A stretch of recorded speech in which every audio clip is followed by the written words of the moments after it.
Hello, everyone. Welcome to the celebration of GoA and its 55 years in business through our virtual 55th Roadshow. We have quite a few Australian representatives and supporters with us through our roadshow. That's because GoA has built its reputation off our services, expertise, and travel and sending Globetrotters to Australia, my home country. And we are now going to speak about the other state, because I'm from New South Wales, so the other state to the south being Victoria. And with that, we have Kristen Mallaby-Near, who is here from Visit Victoria. And she's going to speak to us about Melbourne and why Victoria as a state is better than the other states. But we'll get arguments from myself as a New South Wales person. But again, that's all in jest. Kristen, where are you coming to us from today? Are you in the US? Are you in Australia, perchance? I'm in the US. I'm based in Los Angeles. Now, that's where most of the tourist offices will base themselves, and particularly people from the South Pacific. So what's the weather like there today? Here in Toronto, where I'm talking to you from, it's a beautiful day. Is it the usual beautiful LA weather out there? It is nice and sunny. I have the glow. Are you from LA originally? I'm not. I'm from California, which is in LA, but I'm from Northern California. I just realized that. I'm always thinking Australia. Fair enough.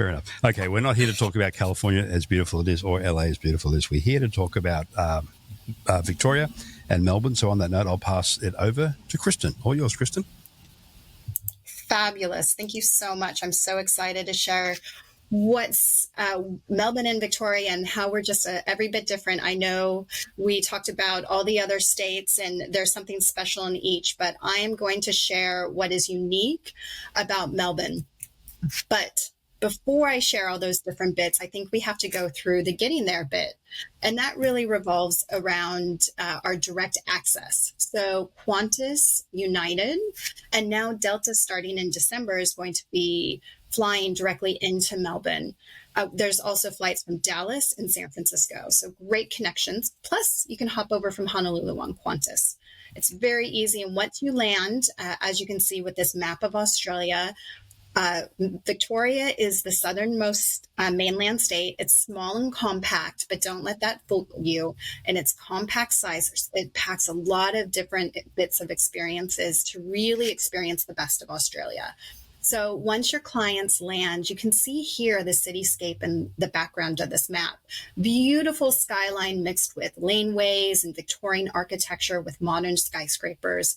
It sits on the Yarra River that's on the top corner of this. And then you can see here, there's a lot of nature alongside of the city. And this is the Royal Botanic Garden. So really something for people who love city and nature. And I'm going to tell you how to make the most of this great state and city.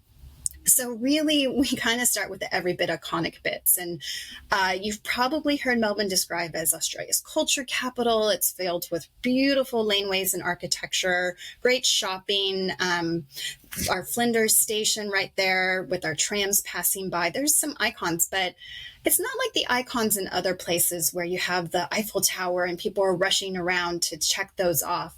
It really is a destination that takes a few days to understand and experience. And it's a vibe as well. It's a great place, like you see, with the tours, with the locals who love to show things around. So I highly encourage you to arrange a half-day tour when they land and to see the city sites, get the lay of the land, start learning about the architecture. It's a wonderful city to get around, like the picture with the trams. There's a free tram network in the city center. It's very easy to walk around, so they have that freedom to explore, but then there's so many experiences that you can add into that trip to enhance it. So that being said, the different bits that you can add in, there's the cultural bit with our museums, the exciting bits with a lot of events. Basically, every time, every month, every week, there's something happening in the city and the state. So I would highly recommend you talking to your GoAway advisor, but also looking at our website with what's on, because you can add that into the trip from January, where there's the Australian Open, great time to go. And then between the tennis matches, sending them out to the Great Ocean Road, to the Formula One, to winter is slightly colder. It's our summer here, but that's where we really put on a show, whether it's the lightscapes in the gardens to the Aussie Rules football match. This is also something I would highly recommend that you add on to a trip. People won't know what it is. It's rugby and football and soccer combined. It's where 100,000 of Melbourne and Victoria and Australia's fans come to watch this interesting game. And I tell you, your clients will love it. And also new this year is the Australian Open of Golf will have Rory McIlroy. So your clients will be watching the TV and seeing him play down there, and they'll be inspired to go and golf in one of the great golf destinations of the world. Some of the top golf courses are located in Melbourne, and then also just outside of it. So they get that relaxing, so much things to do on the 19th hole. And then also I would highly mark your calendars, especially if you have NFL fans and Rams fans especially. The Rams are the host team, and they're going to be playing a regular season match next year in 2026. Watch the space, because we'll announce a date soon, and then who the second team is.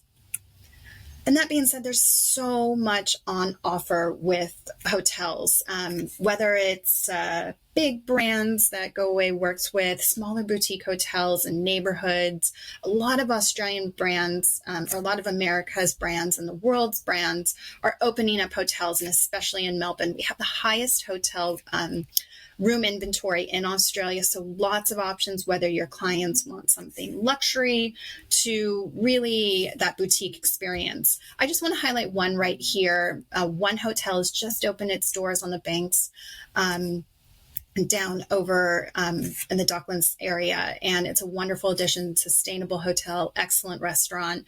It just goes to show, basically every couple months, something's opening in Melbourne, and always innovative. So you can see here a couple of days, you've added museums, you've gone with the locals and done walking tours. There's exceptional food and drink. It's one of the world's best food destinations. 3,500 restaurants in the city alone, and all the cuisines are represented. And the reason why it's so special is because there are different, really, I think the Melburnians love to take the world's dishes and have their inventive takes on it. But there's such local ingredients and the Australia botanicals that they also bring into that. So I highly recommend booking a food tour, getting a little bit more adventurous over those couple days that your clients have been exploring. Get them a little bit outside of the city center with a heritage walker, go ballooning over the city. Also, this is a river. It's very European in feel. There's a river going through it, lots of bars, but there's river cruises. You can even pilot your own go boat down the river with a charcuterie board if people are a little bit more adventurous. With that, I would definitely recommend getting outside of the city center, whether it's on a day tour. We find more clients are wanting to do road trips, and GoAway can help organize the car rental and the hotel accommodation, and then also be on hand to answer questions if they have any calls and, heaven forbid, issues, which I doubt it because the Aussies are always so helpful. But there, you have the resources there to help you plan a trip, whether they want to do a day trip, a private tour through some of these areas, or go on their own.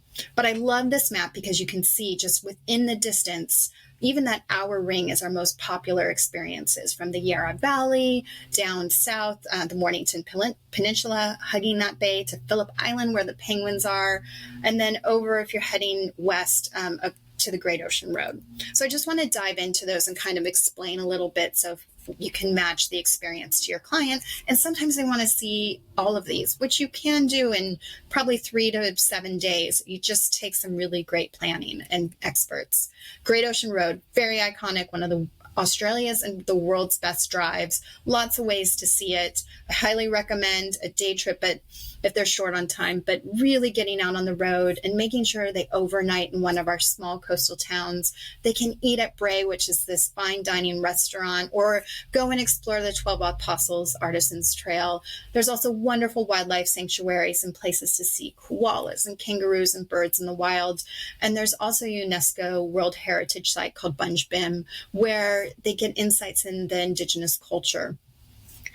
And you can see here along the Great Ocean Road, clients can go back inland or they can go onto South Australia, maybe Kangaroo Island, but I highly recommend having them loop back, go north to the Grampians and onto the Goldfields, where you can see that there's this ancient mountain grandeur, lots of great walks for those people who really love hikes or bike rides. There's options there. It has one of the best regional dining experiences with the Royal Mail Hotel. And also, this is the birthplace of sparkling Shiraz. So you can burn off your calories by eating and drinking well up in this area. And then after that night, headed on down through the Goldfields. If people like history and culture, maybe relax in Spa Country in Dalesville. This is where Luxury Lodge is, and it's gorgeous. That being said, they may opt to go around the bay. We have a lot of options that are about an hour outside of the city center. And I'm going to walk you through a couple. Yarra Valley is our wine region. It's actually where 4 of the 5 top wines right now are being produced.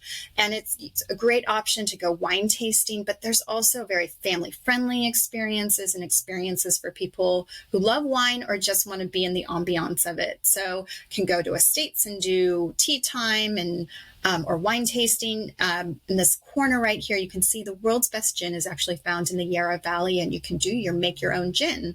There's Healesville Sanctuary to get up close to wildlife. And one of my favorite experiences for all ages is Puffing Billy, where people can dangle their feet over the edge as they climb up through the Dandenongs forest. Another option for clients who probably like that wellness and wine and coastal views and small boutique wineries with great art is the Mornington Peninsula.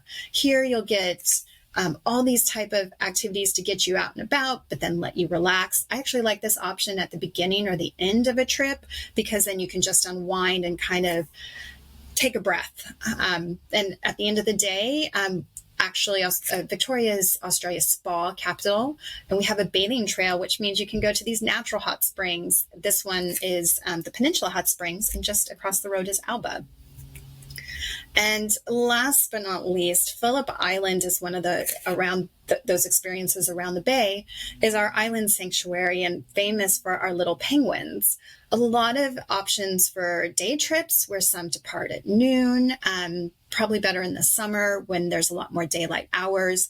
But I highly recommend going earlier in the day, hopping on down. There's so many experiences from wildlife cruises to seeing these cute koalas up close to even a Grand Prix circuit that you can go and go-kart. So really something for everybody, and a Go Away advisor can tell you the best time and what you'll see with the penguins because every season has births and molting and winter visits and chick feeding. So it's just a spectacular time to go.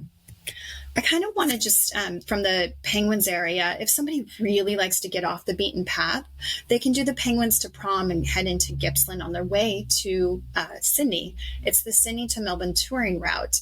And this is where you have stellar natures, where you can see wombats in the wild. And this is really spectacular because people don't realize from Melbourne that within that map I showed you from 1 to 4 hours, you can see all these nature experiences without having to hop on planes, spend hours in the car. So keep that in mind for clients that maybe want to go deeper into destinations, or maybe they're flying. They kind of want to minimize that, but there's home to Squeaky Beach and Maytung Hot Springs. And you can see here, there's this coastal route up to Sydney, or maybe clients want to head inland and over our high country to places like Echuca. Right here is the PS Australian Star.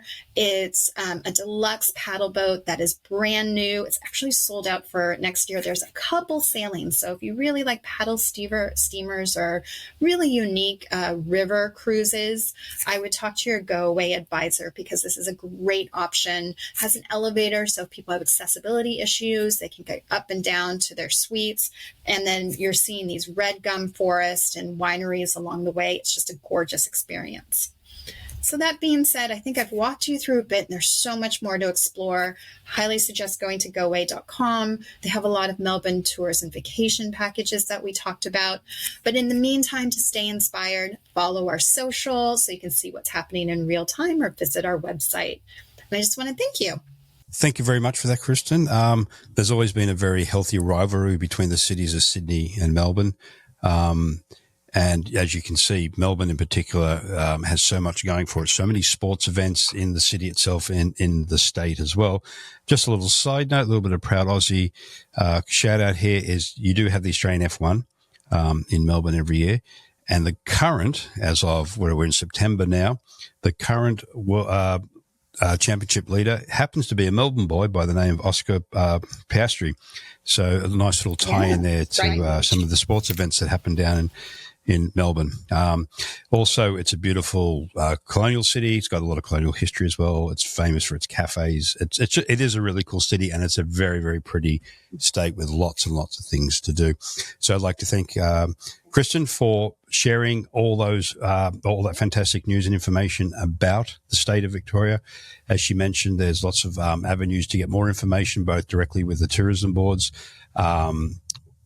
with Visit Victoria. Also, you can speak to Go Away and our destination specialist. As I mentioned at the beginning of our presentation today, we are one of the leaders in getting people to Australia and in particular Victoria. So our destination specialists know the destination inside out, and we're more than happy to help you and your clients on creating that perfect itinerary to the land down under and Victoria. So I'd like to thank Kristen for her time today.